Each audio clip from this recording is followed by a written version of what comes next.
If I could start with the sad news regarding Benik Afobe. Have you spoken to Benik at all yourself, and what's your reaction? Obviously, horrible, horrible news. Yeah, I mean it's the worst news, isn't it? You know, obviously we've got a lot of love, if you like, for the Afobe family, and we are here to support them, not to sort of overcrowd them, but to support them and in anything they need. And Benik, of course, is on loan. It's a difficult situation in terms of his injury and logistics, but we're here, and I think that the squad took it understandably really badly, because of the feeling that you have for the family and Benik, and all we can do is show our support. Me and Dean we went to Kent yesterday, and we sat with Benik and his family, and really again just to show that support and be there for them and offer anything that they want. And certainly the squad and the boys have been in contact in terms of messaging, and the message is consistent, which is we're here. I'd just like to echo that on behalf of the media as well, and offer our condolences as well. Thank you. Moving on to the football then, discussing the Huddersfield game at the weekend, how much do you feel that the formation was key to the performance and a good result at home? I think the flexibility of the team was excellent, and I think the formation probably only really comes into play with the way we play when we're defending in that sort of mid-block, if you like. So I think the formation, often people talk about the formation, but it's more about the personnel, and there is a change between a 4 and a 5 in how your defenders think and how they move. So I was very pleased, actually, considering how many games in a row we'd played a 5 and been successful in a 5, to then switch to a 4, which we do well, to be honest, in play, but from the start they'll obviously start as fast as we did, and I think the boys that played and the subs that came on really proved their worth in that performance. It's obviously very difficult circumstances, but you knew about the Benik news before the match, did you? What did you find out about it? I did, yeah. I knew Friday. I haven't spoken to Benik and Dean, and it was difficult because, I mean, like, you don't want to put the boys in a frame of mind that's not conducive to winning a football match. I couldn't have played, I guarantee you now. I was in tears, me and my wife, when we found out the news. So to go from that position to suddenly then go and play a game of football is nigh on impossible. So I had to take the decision, if you like, to keep that to myself and my immediate staff, knowing that directly after the game that I had to obviously give the horrendous news. But I do think, in one sense, the performance was a nice tribute, and certainly there was a couple of players that knew. You see the way Ash scored and celebrated his goal, and Casey Palmer knew. So I asked them to keep it quiet, and then we delivered the obviously the news in the dressing room. And let me tell you, that was a sombre, sad dressing room, because again, there's so much love, if you like, for the family. On the upcoming Fulham game, how's the squad looking for that? Might Thomas Cowles be involved? Getting stronger all the time. Yeah, Thomas trained a bit part of the session today, so we'll see how he reacts. Obviously the boys performed very well in the last game, so that comes into your thinking as well. And there's a lot of competition, and I think you can see it in training. Almost every position's doubled up. Almost too much competition. Like I said, us managers moan when we haven't got enough players, and then we moan when we've got too many players, and it's not easy. I find the team quite easy to select, but often the bench varies because of the strengths and weaknesses of the opposition.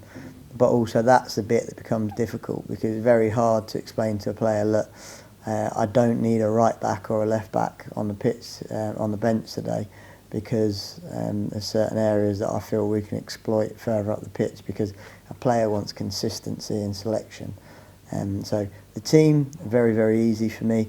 The bench, not so easy because of the having to leave players out, and this week it'll be 4 or 5. Just speaking of fullbacks, how's Jay De Silva doing? Is he far away? He's not bad, yeah. I mean, he looks sharp. Obviously, he's in controlled conditions at the moment, just due to the timing of the stress fracture. So he hasn't integrated back with the boys. But I suppose the positive of Jay's stature, if you like, is that he's got a good centre of gravity. He's sharp across the ground, and he hasn't actually ever felt too much pain. So he's never felt like it's not like a knee or an ankle where you're sort of testing it and you're not quite sure.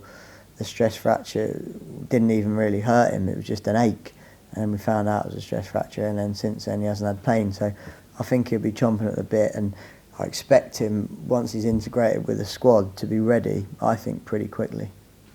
Nathan Baker came off at the weekend with a dead leg, I think. Yeah, we'll just have to assess that one with Bakes, and like I say, but we've got a lot of competition there, obviously, with Bailey Wright and Callas training today, and Taylor Moore. So yeah, if that one at the moment, if a centre half went down, we could cope. How do you see the challenge of Fulham? Would you put them in the same bracket as maybe Leeds and West Brom, who defeated Bristol City this season?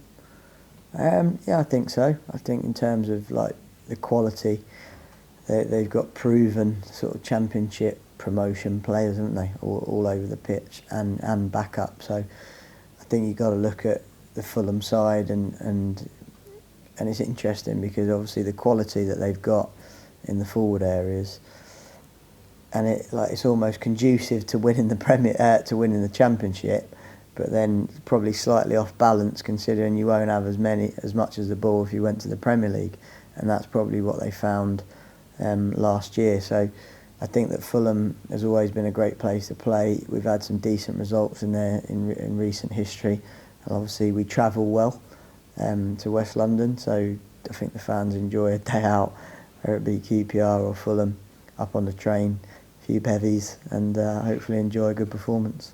Yeah, I was going to say, do you have some Fulham links yourself? I think maybe one of your cousin works there or something. Yeah, I've got a lot of Fulham links, to be fair. My dad's side are big supporters of Fulham, so I'll be taking up half of one of the stands with tickets. Yeah, my cousin has worked there, my auntie's worked there.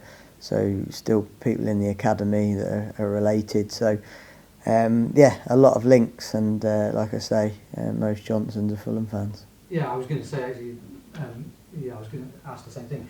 Were you a Fulham fan when you were younger, or was it your dad who was a Fulham fan? It was definitely always one of my dad's. Yeah, dad's without doubt a Fulham fan. Like all his side. Obviously, I was brought up in Cambridge and Newmarket, so where dad ran his soccer schools and then became manager of Cambridge United. So.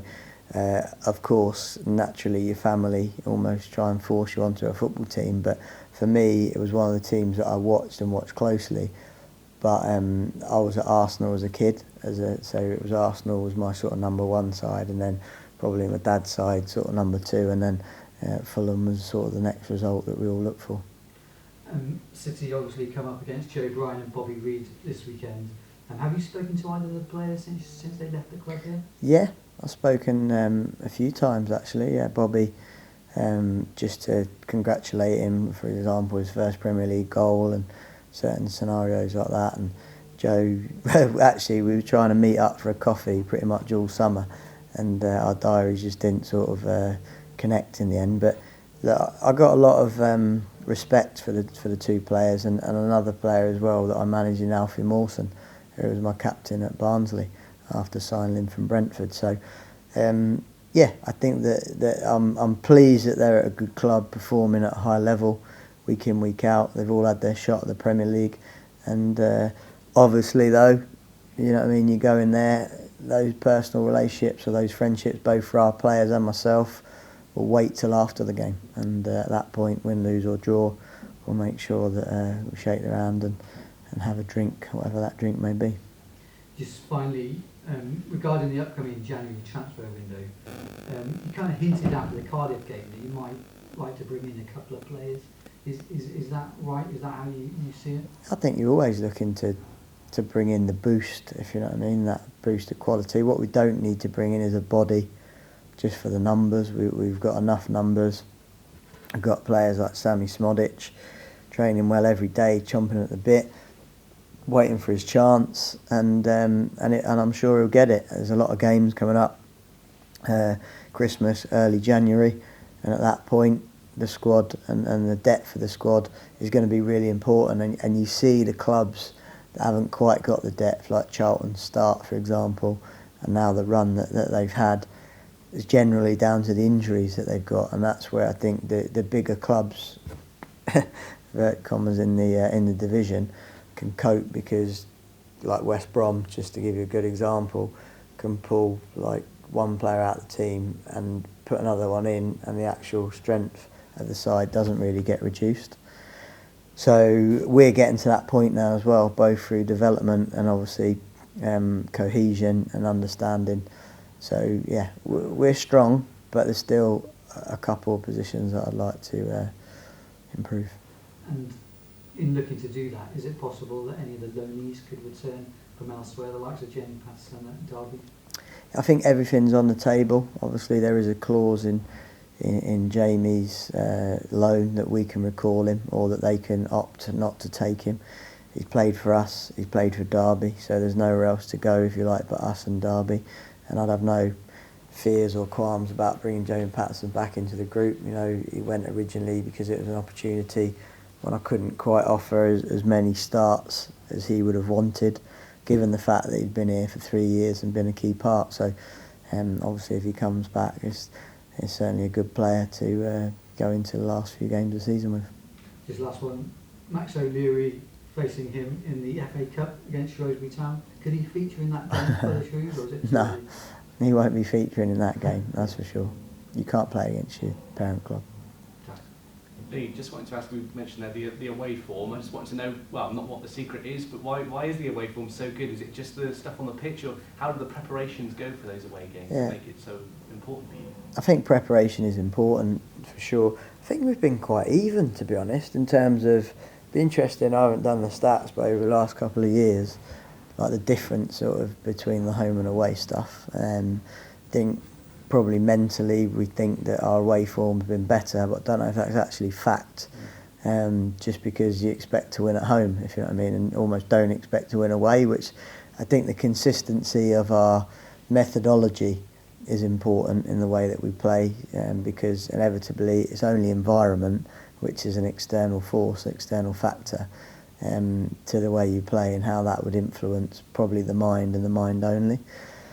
So definitely in terms of the travel, the preparation, a lot of people, and that's where every result becomes a collective result, you know, whether that be Matt Parsons, who works for us and deals with all the organisational process, or the bus driver getting us there on time, or making sure that the boys aren't bored, like you see with some of the stuff we put out on the social media lately.